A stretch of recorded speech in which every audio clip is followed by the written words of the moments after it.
as, quote, a sea change in attitude in Arizona, adding, quote, people are just joyous. People are so confident of the job that Vice President Harris can do that there's room for joy, end quote. There it is again, the J word. Joy. There's also the historic political endorsement today from the nation's oldest and largest Latino civil rights group, the League of United Latin American Citizens, which endorsed Kamala Harris and Tim Walz. It's the first time in the organization's 95-year history that it has made a presidential endorsement. In a press release, they cited the urgent need to put a stop to this, quote, the politics of hate-mongering and scapegoating Latinos and immigrants. And Trump? He seems to be experiencing whatever the opposite of momentum is, struggling now with even some of the furthest corners of the MAGA movement, like the mega popular podcaster Joe Rogan, as well as right-wing pundits Nick Fuentes and Laura Loomer. So the split screen is not so subtle today. Contagious enthusiasm and the competent political strategy being executed versus 1 week spent in Mar-a-Lago, culminating in some MAGA loyalists turning on the candidate. Maybe it could be boiled down to the politics of joy versus the politics of retribution. The New York Times writes this, quote, Harris is positioning herself as the smiling trooper who is asking voters to choose between the future and the past. We are not going back, she tells her large crowds, and they respond with raucous chants repeating it back. Quote, it's no accident that joy, a battle-tested version of it, has become the backbone of Ms. Harris's campaign. We will be joined by Beto O'Rourke in just a few minutes, but we start today with our dear friend Michael Steele, the former chairman of the RNC, now the co-host of MSNBC's The Weekend.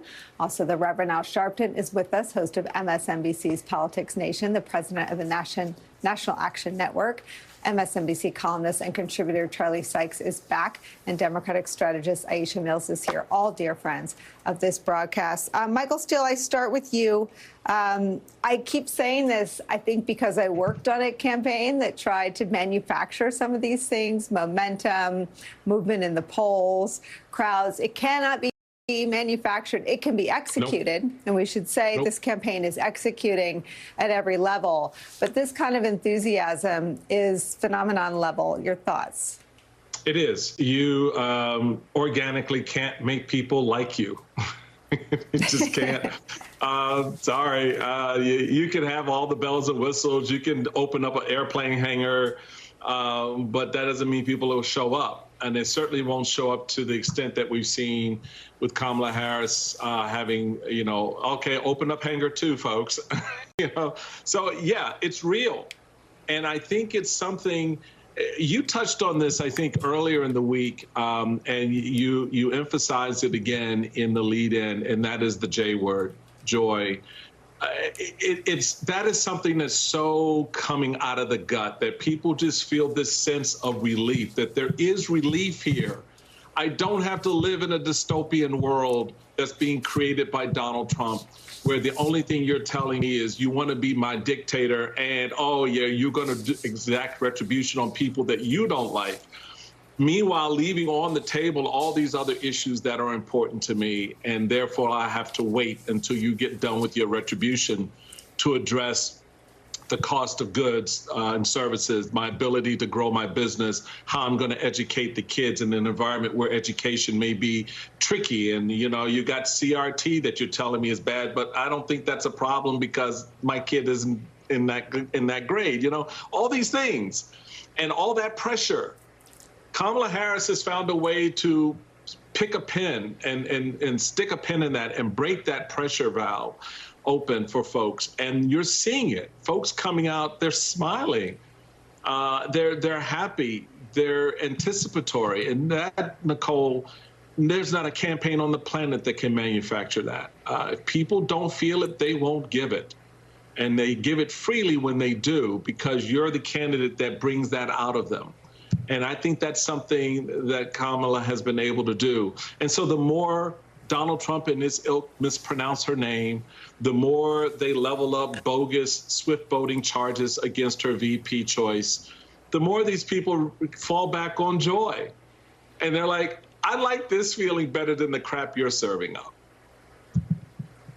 Rev, There's a thing I think that women really are feeling, and that is the politics of being underestimated. Vice President Harris has been criticized for laughing, and it seems that she is, pun intended, having the last laugh. Let me read this reporting in the New York Times. Quote, adopting joy as a political shield has allowed Ms. Harris and Mr. Wallace to throw some bare-knuckled punches at Trump and his running mate, J.D. Vance. Both Democrats do it with a smile, and the crowd eats it up. There is no mistaking the sharpness and the specificity of their attacks, and they do not slide over to his supporters, something that I think people have grappled with for 9 years. They are surgical strikes against Mr. Trump and Mr. Vance. Very surgical, very strategic. And I think that what is most impressive to me is they refuse to fight his fight plan. Trump is used to setting the pace, setting the tenor of any political battle, and people react to him.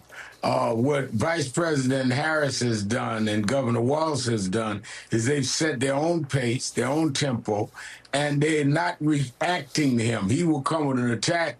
They will just kind of deflate it, may give a 1 or 2 sentence answer, and keep going with a positive agenda and saying at the same time, we're not going back to the days of segregation, misogyny, before pre-Dobbs decision, voter rights, and the like. And as long as you don't fight another person's fight, they become off balance and don't know what to do. Trump has spent the last 2 weeks trying to get his footing on how to even fight this political battle, because he trained for one person, he ends up with a total different person, and he can't intimidate them. Everything he uses is not working. It's like training to fight Joe Frazier and you get Muhammad Ali. Now what do you do? Well, and I guess instead of sort of piling compliments on top of compliments, Aisha, the point, I think, is that it's working. Let me show you how the Cook Political Report reclassified some of the battleground states. Quote, the nonpartisan Cook Political Report reclassified three key swing states, Arizona, Nevada, and Georgia, from leaning Republican to toss-ups in its latest analysis. This is the piece that I think makes it news, that the politics of joy are working. And I think it gets at what everyone's talking about, relief. It gets at her being underestimated. But it also gets at the salience and the vastness of not just the Democratic Party and the Democratic ticket, but how many other people want to, find a place inside the pro-democracy coalition. Absolutely. And look, to quote Jay-Z, men lie, women lie, and numbers don't, right? And that's what we're seeing in, one, the polls going up, the cash that's being raised and the cash on hand, and obviously the turnout at these rallies and all the enthusiasm that we see around the country, which is in fact unprecedented.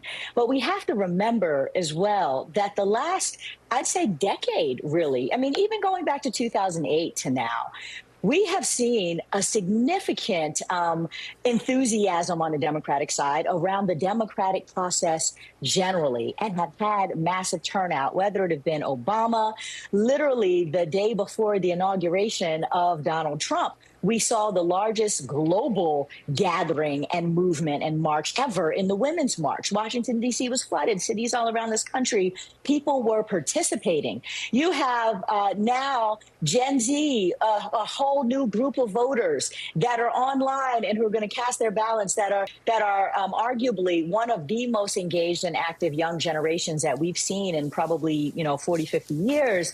They grew up in the wake of gun violence. They grew up in this crazy radicalization of the MAGA era. And they also grew up, in a way that they get that their vote matters, that it matters that they get out in the streets and they demonstrate. They're protesting against police brutality. They are grieving around Black bodies in the streets. And so you've got not only more people, you see the numbers happening, but you also have folks who really are pro-democracy. and who want to be involved, who have been itching for something to come out and be excited about, and not just to be mad and angry and in protest, which is what we did with the Women's March, but to be celebratory and joyful and to come out and to say, you know what, I know that my presence here matters. I know that my vote is going to count. And I see a new day that is bright, that is full of sunshine, and I'm going to bring that forth. So, yeah, it's exciting to remember in this moment, as much as Donald Trump and MAGA want you to believe that everything is nasty and dark and gloomy, that the majority of the people are positive and enthusiastic and participatory. And that is what we see playing out right now. And I think that's why Kamala ultimately, in my opinion, is going to win, because you can't bottle up that energy and put it back. You can't push that back. That's why we're not going back.